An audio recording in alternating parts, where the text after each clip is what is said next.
There's a couple articles going around today about low carbohydrate diets and fertility. Now, this is something that I find really interesting, especially since my wife just, conceived and, carried and gave birth to our son Ryder on a low carbohydrate ketogenic diet. So, I don't know, I think this is really fascinating stuff. She never had fertility issues before, and low carbohydrate diet rather didn't give her fertility back. But I can't tell you how many female clients I've worked with that have had fertility issues in the past and had it completely reversed through changing their nutrition and lifestyle, providing their body the building blocks that it needs for sex steroid hormones, right? Cholesterol is needed not only to create vitamin D, right? You need sulfated cholesterol to make vitamin D. When you get out in the sunlight, there's a bunch of other things that are created in your skin and a lot of other amazing hormonal processes triggered by light and by sunlight. But vitamin D is one of these proxies by which we measure sunlight exposure. And you need cholesterol to make vitamin D. You know what else you need cholesterol for? Testosterone and sex steroid hormones. You need it for progesterone. You need cholesterol. It's super important. Very interesting that most Western governments are promoting a low cholesterol diet, a low fat lifestyle, right? And in replacement of saturated fats, we have highly inflammatory polyunsaturated fatty acids that they're highly reactive. And when you've got a lot of those in your body, they greatly increase inflammation. It's insane. It almost seems completely the opposite of what you would want to do if you wanted a healthy, vibrant population who was able to think clearly and reproduce, right? So, a couple of really cool articles. Well, I wouldn't say really cool articles. A couple of catchy headlines that caught my eye and very minimally researched, poorly put together, copy-pasted articles. Clickbait, that's how it goes. It's all about the clicks nowadays. Anyways, they're citing Dr. Gillian Lockwood of the Midland Fertility Clinic in Tamworth, Staffordshire. And she said that couples are advised to follow a fertility diet in her fertility clinic of 1 carbohydrate group a day, unlimited lean protein, and leafy vegetables. She said, I tell my patients if they're going to have toast for breakfast, then that's their carbs for the day. They cannot then have a sandwich for lunch and pasta for dinner. Private clinic Leads Fertility has also launched a pilot scheme to teach couples about nutrition, including a cooking class with a major focus on low carbohydrates. White bread and pasta are banned in favor of wholemeal versions, while muesli or porridge, live natural yogurt, or eggs should replace processed breakfast cereals. Very interesting. So, these people are recommending a low carbohydrate diet, but it seems like they're very keen on restricting certain types of carbohydrates, namely the highly refined and processed carbohydrates that have been linked in so many studies to obesity, to increased inflammation in the body, and of course, that results in lower fertility rates. Also, suppressing cholesterol with statins and stuff like that lowers fertility. How interesting. Okay. So let's see here. The society was told that the light bulb moment for experts came following research in 2013 that found, and this is a pretty interesting study here. This study that they're referring to was the Delaware Institute of Reproductive Medicine. They took 120 women undergoing fertility treatment, and let's see, this was 2013. Those whose diet consisted of less than 40% carbohydrates had a pregnancy rate of 63.2%. Almost double. What? Almost double the 33.8% for women with a higher carbohydrate intake. Now, I would love to know what types of carbohydrates these women on the higher carbohydrate were intaking. Also, what their sleep cycle and lifestyles were like, because as anybody who watches this channel regularly knows, it's not just about diet. Diet is one powerful tool for lowering inflammation, for creating the conditions in which the body can thrive, can live, can harness energy, and can put that energy out and refill and constantly do that, constantly go through that cycle of energy intake, energy generation, and energy output. I wonder what types of carbohydrates they were feeding the women, or it wasn't a metabolic ward study, they just gave them instructions, right? So any nutritional study, any dietary intervention study, very difficult to control, and of course, they're very limited. But this is fascinating. I mean, their fertility rates doubled in the low carbohydrate group, who were eating more lean proteins, leafy green vegetables, and, sorry, message popping up, and, of course, having more cholesterol in their diet, cholesterol being the building block of sex steroid hormones. All right, so the U.S. trial on 120 women undergoing IVF split them into two groups, depending on the balance of protein and carbohydrate in their diet. In total, 58% of those in the low-carb group, meaning at least 1/4 of their diet was protein, went on to have a baby. In the high-carb group, or less than 1/4 of daily energy came from protein, just 11% achieved success, the study by the Delaware Institute for Reproductive Medicine found. Wow. Now that's really interesting. I just read the stats from the two different articles. They both throw out a different number, right? Neither article links to the original study. Neither article cites anything except a single quote from Dr. Gillian Lockwood. But, I mean, you could tell right there, like, what's the source for this? I mean, there's no journalism being done here, right? It's just rehashing. So, anyways, limited article. But very, very cool to actually see some of these propaganda tabloid clickbait things being forced to through consumer demand, right? They're putting out because this goes along with the trend, because people on the internet are becoming savvy to this. They're not trusting the dietary recommendations from the American Heart Association, who pushes a high carbohydrate, inflammatory, omega-6, fatty acid fueled diet that's, based around processed carbohydrates, most of which, and I'm going to get into this in a minute actually, I want to link this up to something else. Now, the type of carbohydrate that she's giving these individuals on the low-carb diet are leafy greens. So there's a major group of carbs that they're cutting out, and that's the processed and refined carbs, most of which are made from foods, from seed stock that's all consolidated into the singular hands of Bayer and Monsanto, right? Bayer and Monsanto just merged, remember? The major drug company, Bayer, formerly IG Farben, had to be broken up by during the Nuremberg trials because IG Farben was a German. Look at the history of IG Farben when they became Bayer, and now Bayer's bought Monsanto. Monsanto is the major manufacturer of glyphosate, which has been shown to be detrimental to fertility. It's been linked to infertility in thousands of trials all over the world. All of this information has been systematically suppressed, right? The FDA, the EPA, the USDA, the revolving door agencies that are historically headed by former Monsanto lawyers, right, litigators, lobbyists, they're not doing much to stop this, the spreading of this.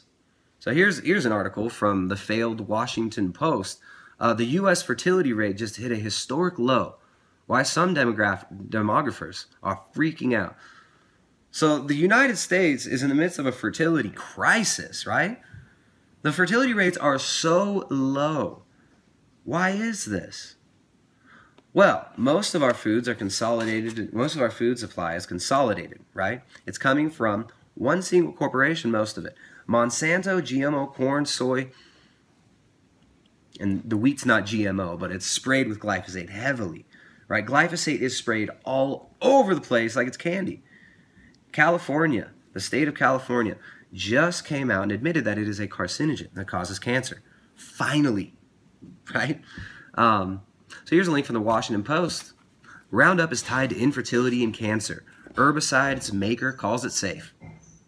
So there was a report published in the online journal Entropy that said evidence indicates that residues of glyphosate, a chief ingredient in Roundup and other weed killers, have been found in food. We all know this. Loads of people have independently tested food and found very high levels of glyphosate in all of these foods, especially the processed, refined foods, right? Wheat, corn, soy, this General Mills, Kraft products, the industrial waste, kibble diet that we're fed, the domestication diet that we're fed, is loaded with Roundup, which is toxic to the human body, which binds up minerals. It's a chelator, remember, and it's actually patented as an antibiotic. So Monsanto developed Roundup, and the EPA, bought and paid for, has been defending it tooth and nail for decades. There are decades of research showing the detrimental effect of glyphosate on everything from fertility rates to cancer. Let's see, I mean, I've had a study pulled up here. The researchers found that the rats were exposed to GBH showed signs of morphological changes in their uteri from exposure as early as a week after being born. This is very significant and can mean changes in the form of embryos, such as birth deformities, or even being born with 3 ears, for example. It has also shown the effect on their organs. All right, so this is not like cute and funny. This is actually really upsetting, because when you look at the link between glyphosate and autism, the autism rates near fields where pesticides are used heavily are super high. It's absurd, right? So, I mean, it's... All right, anyways. And this was a study done within like the recommended safe daily consumption of glyphosate. So they injected rats within the parameters that the EPA says is safe with glyphosate and found that it caused birth defects and uterine damage and infertility. So I don't think that just cutting out carbohydrates is responsible here, right? The evidence that glyphosate causes infertility, causes inflammation, causes massive damage to the endothelial lining in the intestines, causes all kinds of negative effects environmentally and locally in the human body. I mean, the evidence is overwhelming. Now, when you cut out these glyphosate-drenched foods like the corn, the soy, the wheat, you're cutting out a major source of oxidative stress and damage in the body.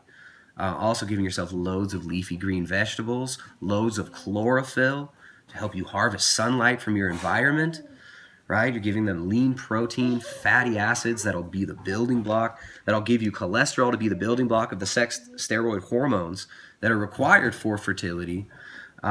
This all makes a lot of sense here when you kind of put the pieces together. So I think it's very interesting that media is being forced to actually show these links. People are seeing through the facade. People don't believe the AHA, the American Heart Association's propaganda.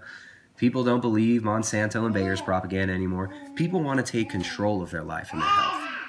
People don't want to go and spend thousands of dollars getting, you know, in vitro, what is it called? In vitro fertilization and stuff like that. People want fertility, they want life, they want energy. And fertility is just a proxy measurement for energy, right? For vitality. When you don't have energy, when you don't have life force, life won't let you pass on more life. You can't reproduce. So, ketogenic diet. I have seen an astronomical amount of women. So many clients who've come to me who've been infertile from either dieting themselves into the ground with a fitness competitor lifestyle, right? I mean, how many women have made that mistake of wanting to get on stage and do a fitness competition, starving themselves down, crashing their endocrine system, and then bouncing back and having all kinds of weird body composition problems, fertility issues for even years down the line after dieting on a super low-calorie starvation-style diet to get on stage. But I've seen women reverse that in just months using a higher fat diet, giving themselves adequate protein, and eating leafy green vegetables, fibrous vegetables, and avoiding high sugar, high refined processed foods and processed carbohydrates. I've seen it happen, and it's amazing. It's awesome. And you know, another thing that comes to mind, and this is completely anecdotal, but it's pretty interesting. Ryder, our son, who's now 9 months old. He was born September of last year. He was conceived kind of during a seasonal change here in the Andes. Now, and I remember we were trying to conceive for a couple of months before it actually happened.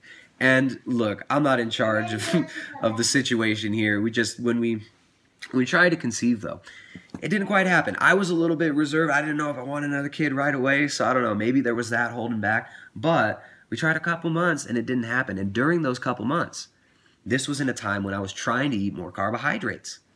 I had increased my carbohydrate in my diet, and I tried to go, I think I might have went like 6 or 8 weeks. And it was during that period that we were trying to conceive. And of course, my body was more used to a high-fat ketogenic diet at the time. Then I switched to eating more carbohydrates for a couple, I think it might have been up to 2 months. I think it was the longest that I'd been able to eat carbs since starting keto. There's nothing wrong with carbs. I think seasonal carbohydrates are awesome. And I think it's a good strategy to eat seasonal carbs. But for me, I like to be in ketosis most of the time. But anyways, when I was eating some seasonal carbohydrates, we were trying to conceive and it didn't happen. Then I went back to keto. Instantly, suddenly she's pregnant. We got a baby boy now. So I don't know if it's just coincidence, if it's just, you know, other things lining up, the stars lining up in different ways.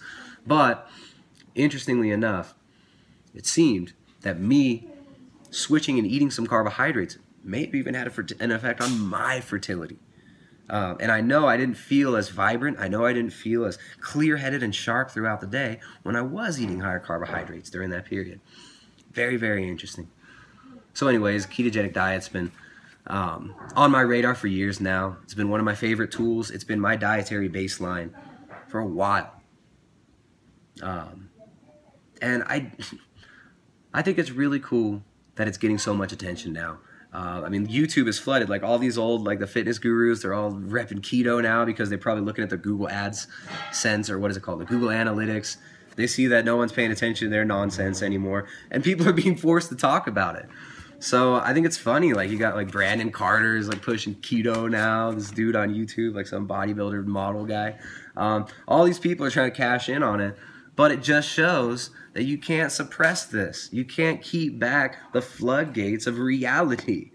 For a lot of people, low carbohydrate diets can be very powerful. Now I'm not saying across the board they're the way to go for everybody, but they can be powerful tools for increasing fertility, for improving cognition, for decreasing inflammation, and for completely eliminating food cravings and your addictive tendency and rearranging your relationship with food. So if you're starting a ketogenic diet, check out more content on this channel. You can check out primaledgehealth.com.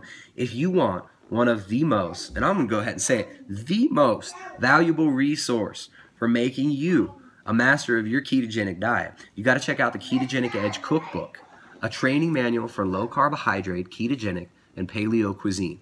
My wife, Jessica, who is downstairs, I'm not going to point the camera at her now. I don't know what she's doing. My wife, Jessica, worked on this book for over 1.5 years.